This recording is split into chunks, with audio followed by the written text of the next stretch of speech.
Toxic charity is really about doing the wrong thing for the right reasons, but it's still the wrong thing. A woman or man that looks to be really down on their luck is holding a cardboard sign that says they are a homeless veteran with kids. Any help would go a long way. We don't give them money. We don't give money to anybody. It is just such a slippery slope to give somebody money. All I would think is, what are they doing with that money? Because I've seen so many people die on other people's money. And most of those folks you see panhandling aren't even homeless. I tell my staff all the time, you cannot let your heart get ahead of your head. But if I have the time, I will often sit there and say, hey, let's sit down. I'll have a cup of coffee with you, whatever. Let me buy you some breakfast. If somebody really wants help, they're going to be very grateful. If they want your money, they're not going to be, and you're going to figure that out real quick. Right. Yeah, you don't have to talk about homelessness or anything. Yeah. Talk to them about life. Sometimes it just rehumanizes them when you make eye contact with somebody and you sound like you genuinely care. It is important for people to understand that Matthew's Hope is not a shelter though, right? You don't need people or authorities dropping people off at your doorstep. Oh, that's a very, very important statement right there. Yeah, don't be dropping people off. And I don't want anybody who's listening to think that there's one easy answer, because there's not. There's not. You know, I've been homeless, founded a homeless ministry, and to this day, sometimes it still can be awkward when somebody asks me for help. Hi everyone, I'm Tracy Lewis with Imagine Marketing, and we are joined by Scott Ballou, who is the founder and CEO of Matthew's Hope, as well as Shelley Bradford, who is the president and executive director of Matthew's Hope.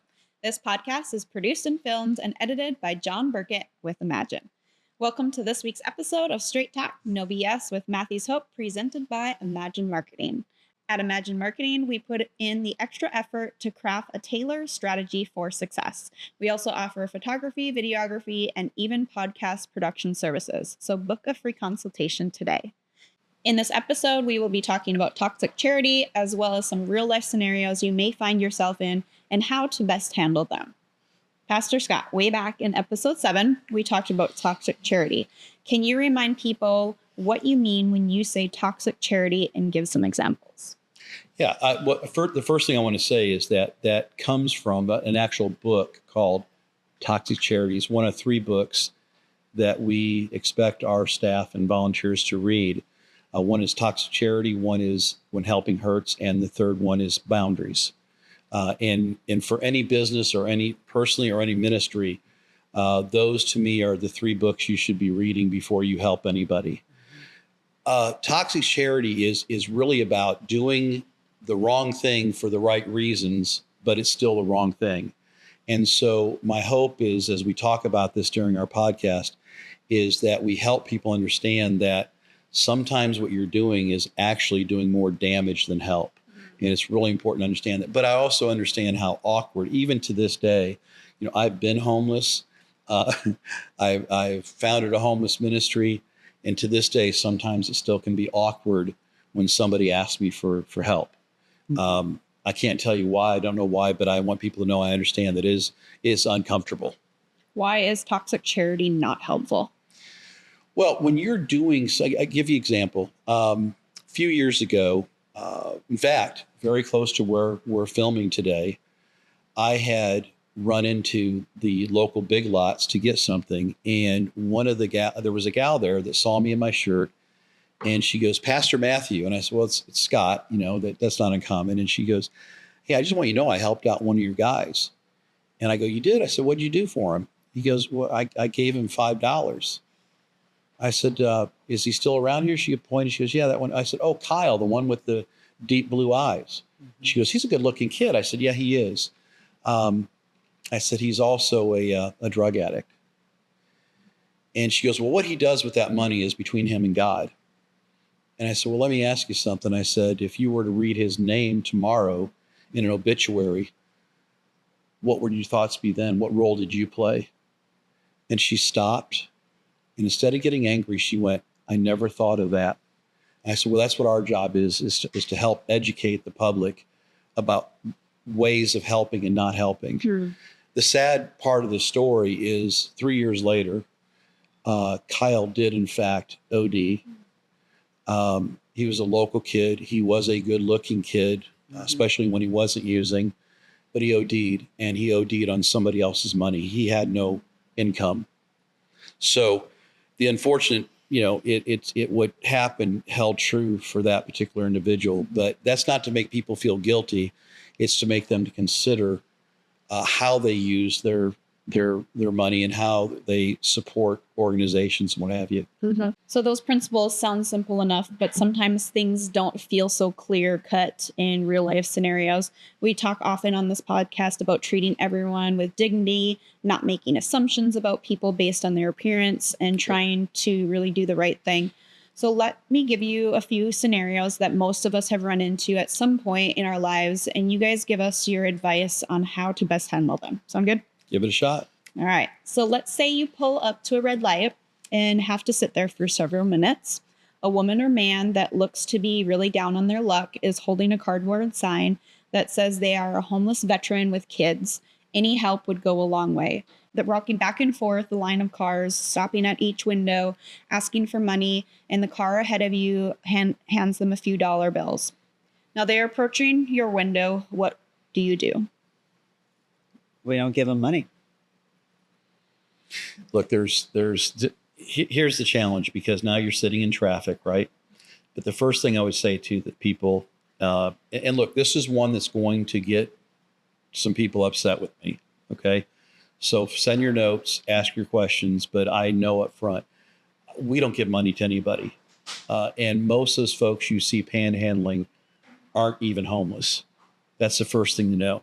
However, if they are, what are you doing to really help them? So what I ask people to do is, can you, if you must, say, are you hungry? And if they say, I am, say, you know what, I'll meet you right. Don't put them in your car. I'll meet you right over there. I will tell you that 9 out of 10 times nobody's showing up. That was a way to get your money. I will also say the veteran thing is commonly used. Sometimes you got to use common sense and say, could that possibly even be a Vietnam veteran because of their age? Right. Or some people have said, oh, what branch did you serve in? Or what conflict were you involved with? And it will usually give them away. But, I have people sit there and say, but, God really put it on my heart to help. Well, look, if it wasn't guilt and it was in fact God putting on your heart to help, then hand them the money.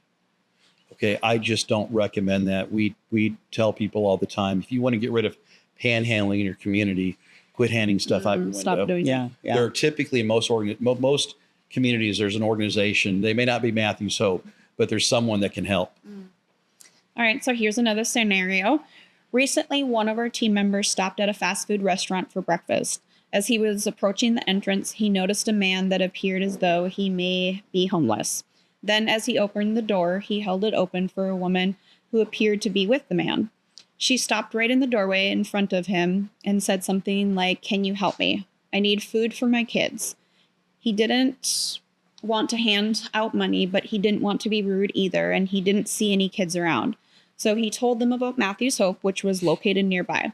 The individual was then a bit agitated and said something along the lines of, "I don't need Matthew's Hope. I'm not even allowed at Matthew's Hope. I need money." So our team member politely excused himself and went inside. We want to encourage people not to look through people or to avoid them, because we want people to feel dignified and seen. But most people aren't comfortable having interactions like this with strangers of any kind. So what would be your advice for this type of situation? I think your team member did the right thing. There's a couple ways to do this. I've been, look, first off, a lot of times I'm in my truck that has Matthew's Hope. All over it. All over it. Yeah. I get out of a shirt with Matthew's Hope on it, and I'm fairly well known. So I'm an easy target, right?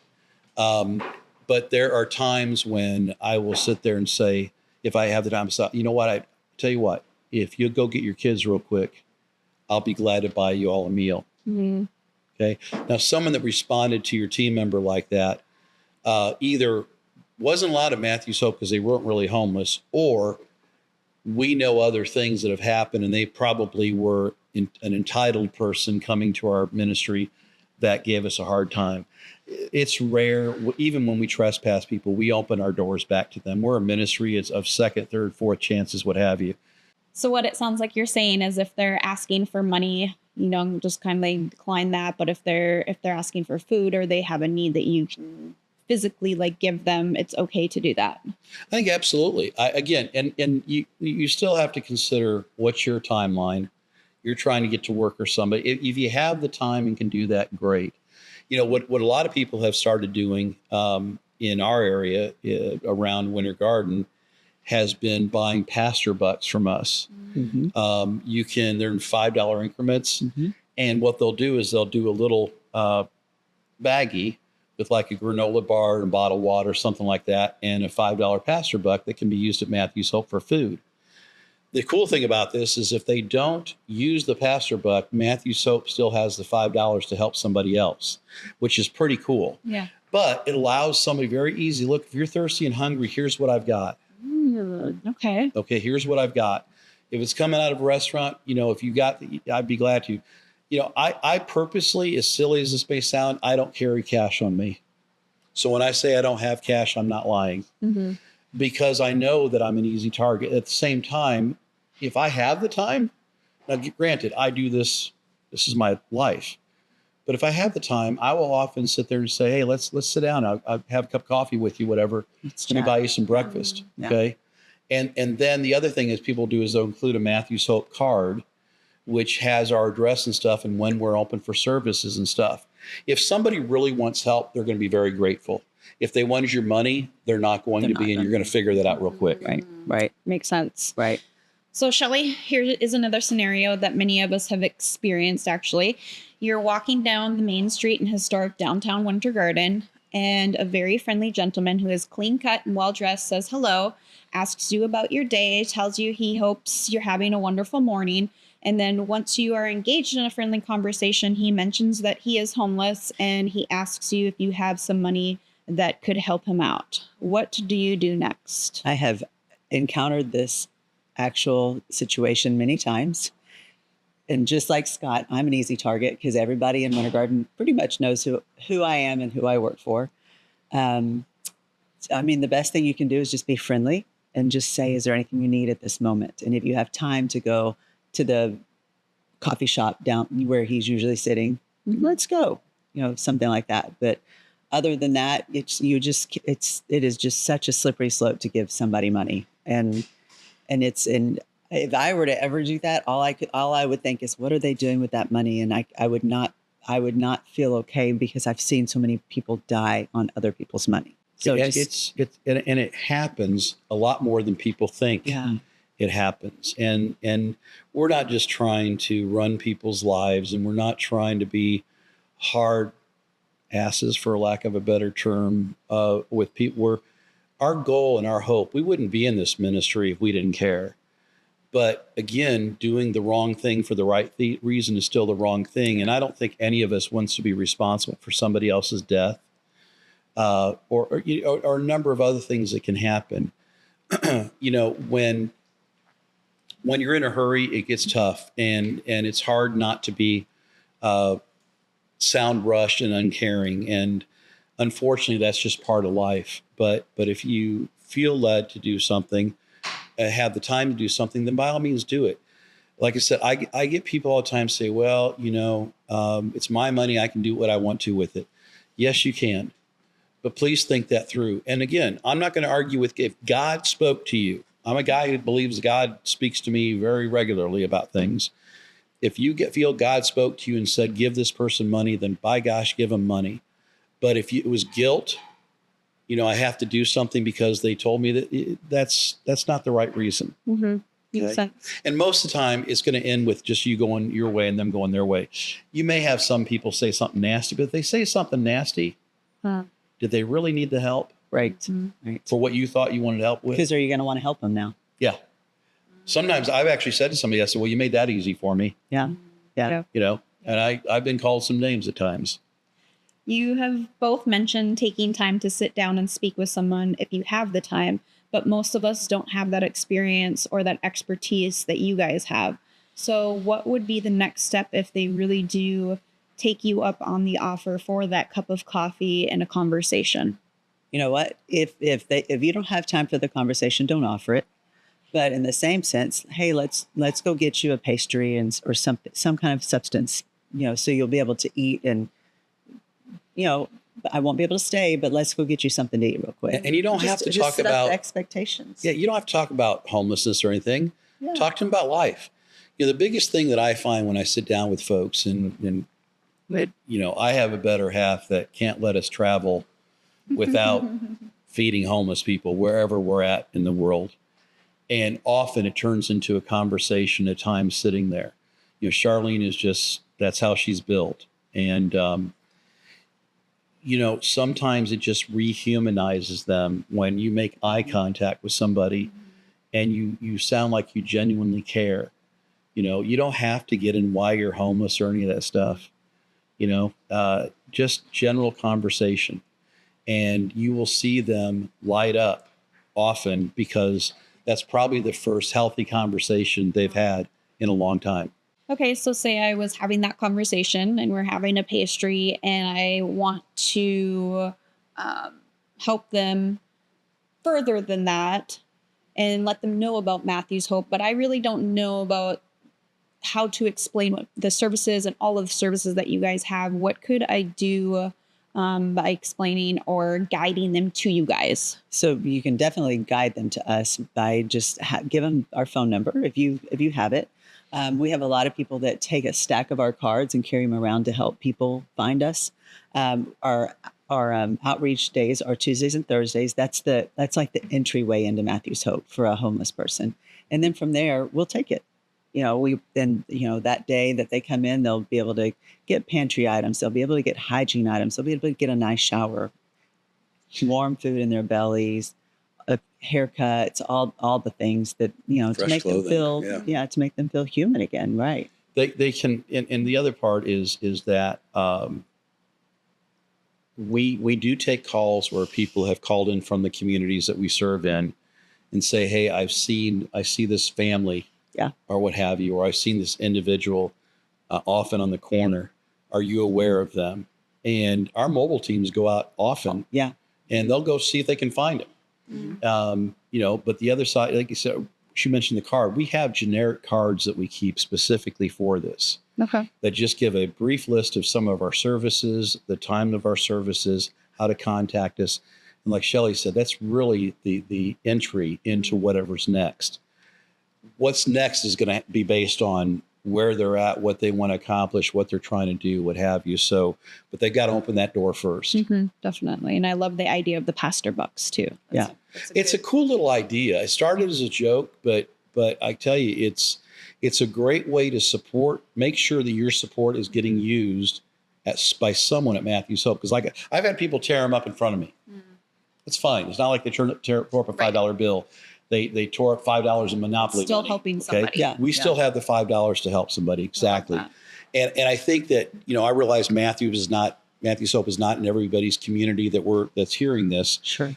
But I assure you, someone is in your community that offers some type of services. And if they aren't doing this, maybe you can suggest to them, hey, could you get me a card? Could you, it's a really easy way to do. The other thing some people carry in their cars is a fresh pair of socks. Okay. Because again, when I was homeless, if I could get, that's how Matthew's Hope really started I was pastoring in the church still, and we did Sock Sunday. Mm. Because if you could get a fresh pair of socks on, even if you couldn't shower, that was great.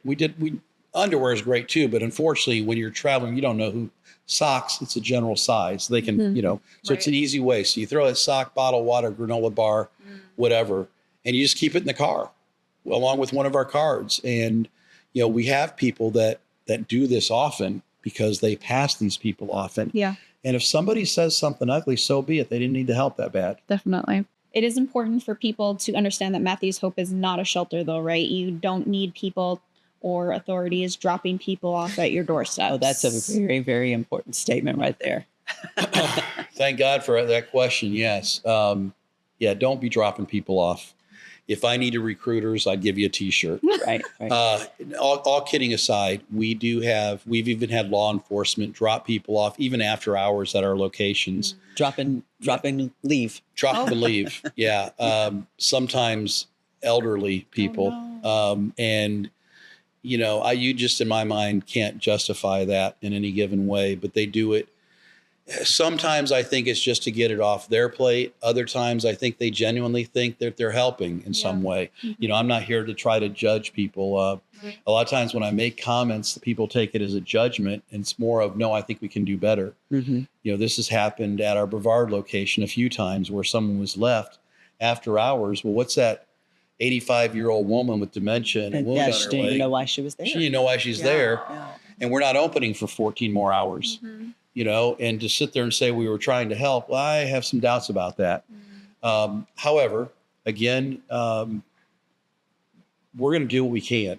And like anybody else, we can do what we can, not what we can't. But we're going to do what we can as best we can, but work with us in doing so. You just asked us about being a shelter. Here's one thing interesting that we are doing. We have 3 buses. We've already taken possession of one, getting ready to take possession of a second one. But 3 Greyhound-style buses that we have turned into sleeper buses that will work throughout our communities that we serve to give people place. Each one is set up to sleep 20 people. So we will basically be an emergency shelter, if you will, on wheels that will allow people up to 3 days rest at nighttime. And so that is something we're doing, but we're certainly not a shelter. And we do open for a shelter for, in our case, in Florida because of hurricanes. Last hurricane, I think we had something like 250 people between our 2 locations that we gave shelter to over a couple of day period. When weather gets extreme cold, again, we open, and those kind of numbers are pretty typical. So we open as emergency shelter, and we will have our emergency shelter on wheels. But so as we know, a lot of times shelters charge guests. Yes. Oh. And are we going to charge? Yeah, and we don't. Right. We don't. What if they're homeless and they don't have any money? And the thing is, what's going to happen, here's what I find interesting about some of the shelters we have in Orange County. They're all within walking distance of each other, downtown Orlando. That's one problem I have. The second problem is I don't blame them for charging, okay? You got to do what you got to do. It's expensive to run this type of ministry or agency. However, what you're actually doing is encouraging people to panhandle. Right. Because they have to be in line by 2:00 to get a bed that night. What job can you work that I don't know of any that you sit there and go, well, I got to leave by 1:45 so I can be down at such and such mission by 2 so I can be in line to get a bed for the night. That's the first problem. So you have to have a job. So the only way to get that money, because the job's not going to let you do that, to get that money is going to be by panhandling. So it's a vicious cycle. Yeah. It sometimes creates the problem. Yeah. For sure. Yeah. A lot of people don't realize you typically pay to be in a shelter. That's why I brought that up. Yeah. And I appreciate it because now I can't give you specifics, but I will tell you that typically they will have like 3 nights free or something like that. And then you've got to pay after that. And it's not a lot. I've heard anything from $3 to $5 to whatever. And I really don't know specifically, but I do know they're paying. And that is a decision we made. No, we're looking to give you a safe place to rest without getting arrested for a few nights per day. Nothing more, nothing less. Yeah. All right. So here's another scenario. You're walking down the street when somebody approaches you, explains that they are homeless and just trying to get back to their family. All they need is $10 for a bus ticket. Can you help? Many people that have traveled have encountered scams like this. But what if this time it isn't a scam? We want to treat all people with dignity. What if this person really does need help? And what if that $10 for a bus ticket really could reunite them with their family? What do you do? Buy the bus ticket. Well, and now there's more to that than buy the bus ticket. But the truth is, what we would do is we would simply say this. You're going to need more than that ticket money. So we're going to invite you to come to Matthew's Hope, and we're going to sit down and we're going to contact your family member and make sure they're going to catch you on the other end. But that's if somebody has the resources such as Matthew's Hope. Right. Yeah. Well, that's what I'm saying. If I'm telling you what we can do. Yeah. Okay. Yeah. But typically what we do is we make contact with the family. They're often surprised that their loved one's sometimes even alive, and we make that connection. And then we typically, depending on the time frame, if it's a couple days before the bus is going to leave, we will give them an opportunity to work around Matthew's Hope to earn Nice. what they need to get that bus ticket. And they're going to need some additional money and food to feed themselves, because that bus is going to be on that. It's not a train. I mean, it's not a plane. It's going to take a few days. Yeah. But that way we can also make sure this person is just not traveling from one city to the other, looking for what's the easiest one to live or just be homeless somewhere else. Mm-hmm. We're trying to connect them with a family member. We're going to try to make sure they're being caught on the other end so that they can hopefully gather their life back together. Mm-hmm. So here's a scenario that I've encountered a lot. And I don't know if it's because of my truck, but there's never been a time I've been to the Wawa out in Brevard County that somebody has not asked me to pay for gas. Oh, Yeah. What do you do with that? Because when you tell them no, their car wouldn't even move until you didn't give them gas, and all of a sudden the car's gone. And again, this is a tough one, but typically the resources that we take were not intended for things like that. Right. And we just can't. We can't spend the money that But what way. does a common person do? Like, I know what we do. Yeah, you put yourself in that scenario. I didn't. What? No, I'm kidding. Still have to get gas. Like, what would But you know, no, one of our it's a tough spouses one. do? But what is the chance that somebody just ran out of gas right at that station? right. It's not that it's impossible. It does happen, but it's rare. You know, it's a very difficult thing to do because, quite honestly, $5 worth of gas isn't going to get anybody anywhere. Right. And so the best thing is, if you want to, is say, I'll help you push it over into a stop here. You can go inside and tell the manager, my car died here, and make arrangements to have it looked at or whatever. Mm-hmm. You know, it's that simple, and it's not that simple, but that's the truth. That's what I would do. we recently were joined in the podcast by Jacob, a guest of Matthew's Hope, and his mother, who shared both of their perspectives. Jacob's mother wanted to help him as much as she could, but she drew the line at giving cash. Other people in Jacob's life gave him couches to crash on or other things that enabled his downward spiral. How do you resist the urge to offer your friend or a family member a place to stay when they are down and out? You know, again, there's no one right answer. There are times when it's a friend or family member that it may be appropriate, but you also need to know if it looks like a duck, walks like a duck, smells like a duck, it's probably a duck. Well, and that's why we recommend boundaries. And that's why the boundaries have boundaries to come in. and the boundaries of the book. Yeah. Because I've had people that have let people come into their homes. I did it once. I had a family of 8. Okay, gave them full access to my house even when I wasn't there. And the mother decides that she wants to go on dates and have us watch her children. Huh? And it didn't go well. And the interesting thing about it, it was a black family. And when I finally said, it's time for you to go, I became a racist. What was funny is, you know, Sabrina. Yeah. So Sabrina came over, and she's black herself and has the key to my house. And Sabrina laid into them and said, you don't realize you've been living the last couple of weeks in this man's home, sleeping in his beds and using his toilet. I don't want to hear another thing about being racist again. But that was, you know, but again, you can't, and she's heard me say this 1,000, if not 1,000,000 times. I tell my staff all the time, you cannot let your heart get ahead of your head. Mm-hmm. You have to process, is this the type of person that may squat in my house? Is this a person that might take advantage of us? And there's sometimes like, no, you can't. Okay. Help them find what connected to things are. It's tough. And I don't want anybody who's listening to think that there's one easy answer, because there's not. There's not. There's absolutely not. You always should have a limit, though, if you're going to say, I can give you a couple nights or whatever, and then hold to that if you're going to do it. My personal feelings are, just don't do it. Don't do it. And I'll get people that get mad, say what kind of Christian I am, what kind of pastor are you for saying that. It's someone who has learned the hard way, and I'm trying to tell you, there's a bear trap. Don't step in it. If you choose to step in it, that's on you. You were warned. Yeah, you're warned. I mean, we had, this actually happened to one of our guests, Sherry. We've talked about her in the past, came through our program, doing really well. In fact, soon she's going to be getting a Habitat house.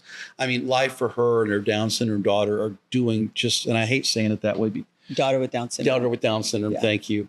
Are going to have a place to live that's theirs. That's so cool. But in her apartment that she was living in, against her better judgment, she let, I believe, Her sister. a sister, came in. And the sister and husband come in and nearly destroy the place. And then when they were asked to leave, did everything like pee in the carpet and different things like that, and got her thrown out. Fortunately, when they left, they were able to work out for a while for her to stay.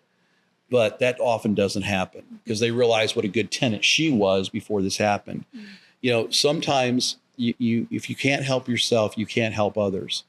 I will have homeless people sometimes that remain homeless because they're giving their money to their child. And I'm going, well, is your child in need? No, but it's my child. Well, no, you're living in the woods or on the streets. You have health issues. You know, so every scenario really does have multiple answers.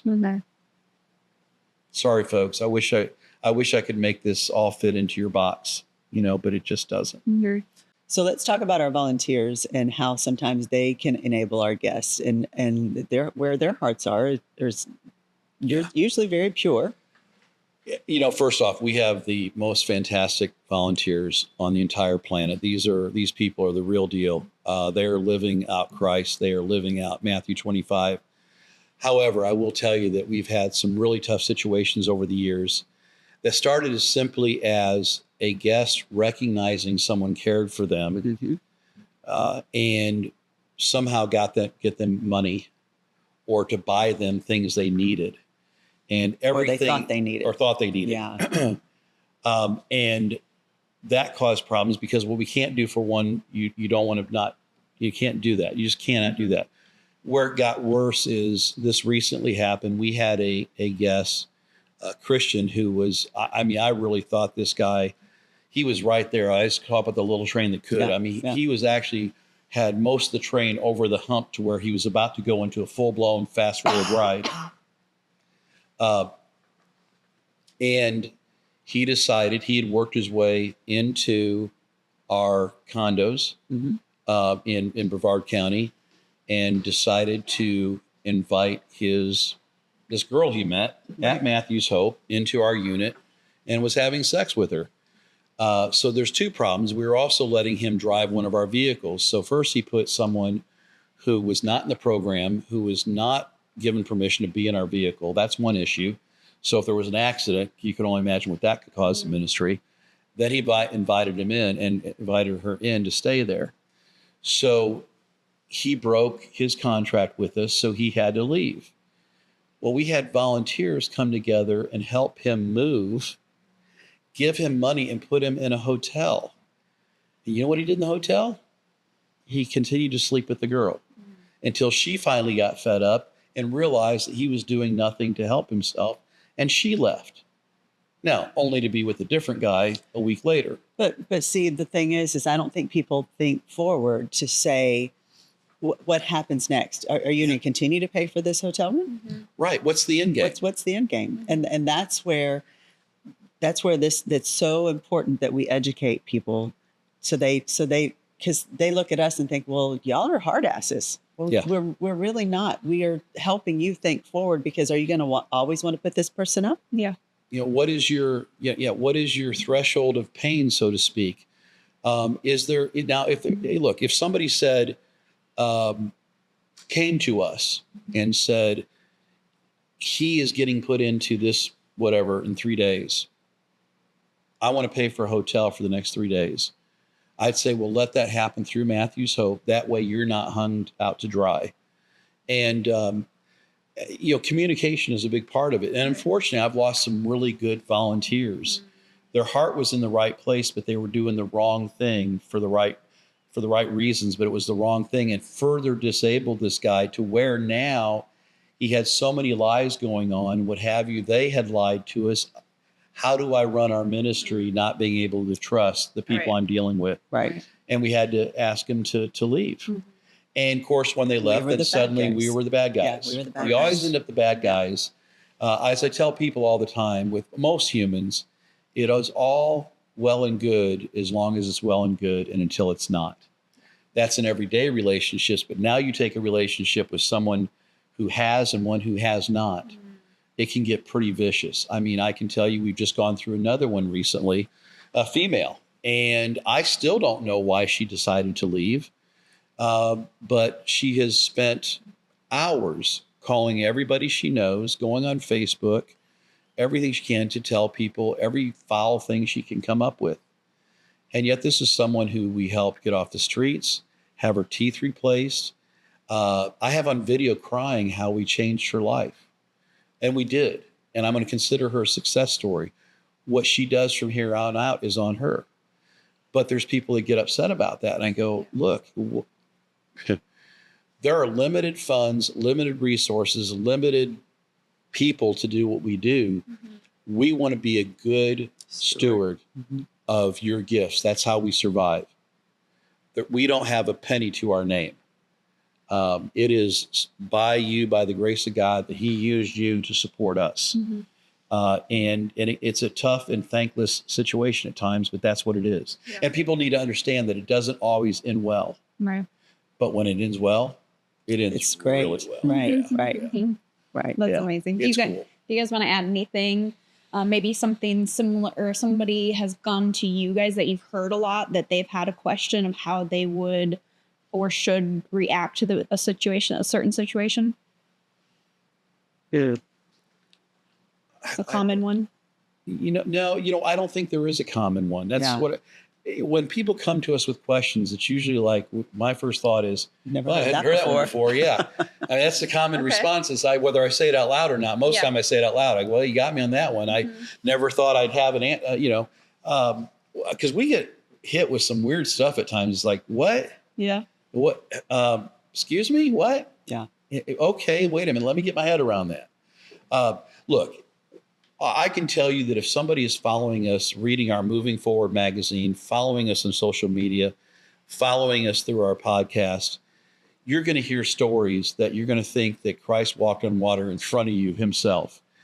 But we've had people that have come to us with cancer. Mm-hmm. I can't tell you how we did it. I can tell you that our team went to work, the right pieces fell into place, people stepped up, and we have people that are cancer-free now. We have people that have had their teeth replaced, their cataracts removed. There's so many stories that some of them are so unbelievable, of seeing a blind man see again. Mm. Who wants to believe that kind of story? But we've witnessed it. We've seen it. Yeah, for sure. I think you move in faith. You hope for the best. You expect the worst. And hopefully when it all is done, you go, well, that was a hell of a ride. There was a book that a guy named Mike Yaconelli wrote. It's called Dangerous Wonder. It's just a very thin little book. I call it a toilet read. You have it in your office. Yeah, I do. Yeah, and well, yes. It's still kind of funny how long somebody can sit on the toilet. Exactly. Well, it is short enough. Maybe take some probiotics. And this will always, exactly. Or water. This is where it's fun when people are listening, don't know us, and they go, "My God, what's wrong with these people?" But to do what we do, also, you got to kind of lose your mind a little bit. You do. You're a little touched to do what we do. But the book it's called Dangerous Wonder. And Mike Yaconelli he never pastored a church over 30 people. He built a company called Youth Specialties, which provides learning information for students to be used in churches. And Mike died, I think, at 55. He had a heart attack or something, hit a tree and died. But long story short, he wrote this book, very short book called Dangerous Wonder. And what it talked about was what a faith ride looks like. And he goes, it's like a roller coaster. It swings you this way. It swings you that way. It turns you upside down. You may have cussed or screamed at one time, but when it comes to a stop, what do most people do? And say what? Let's do it again. Let's do it again. And I have tried to remind myself that every time something goes unfortunate, when I had a higher hope for someone than they had for themselves, to just realize this is the ride. I chose to get on. I know who the driver is. And whatever happens at the end is going to be incredible. I just can't tell you when and how that's going to happen. Mm-hmm. It's a good reminder to have. Well, thank you everyone for watching and listening. If you have a question, if you've come across something that you're not sure what you should have done, reach out to Matthew's Hope. They're available to you. They'll be able to help navigate through that or help that person But even if there's things on our podcast that maybe you're a comment, it was someone who listens on a regular basis. If we haven't touched on a topic, let us know. We'll be glad to. There's nothing off the table, or we may refer you to a specific episode that we've already done, and maybe we take a second look at it. Because the one thing I can tell you, I was sharing, as you know, our last podcast was with Jacob's mom. And there was a couple that came by after that. And what I told them is, I said, the biggest challenge we have right now is our changing demographic. It's changing so rapidly that we're having to rethink how we do a lot of things from the standpoint of, our end game for most people is a life of independence and self-sustainability. But when you walk into my office or into one of our outreach centers at 65, 70 years old, what is the end game? Mm-hmm. And we're having to think our way through that. Is how are we going to still have a positive impact on people that we can't go the normal pathways? Is that helping them get into assisted living? There's a number of ways to go. And so I just want to share that before closing, is that things are changing rapidly in homelessness. The government, I don't care what side you're on, it really doesn't matter to me. I'm not on anybody's side, I'm on his side. Is making some very interesting laws that have been put into place, and we're having to adjust as we go. So if you have a question about some of those laws, how we're addressing them, again, I encourage you to reach out to us. My personal email is scott at mhm25.org. But you can find any of us through our magazine or through our podcast, our website, and we will do our best to respond to you. Thanks again, and we'll see you next time.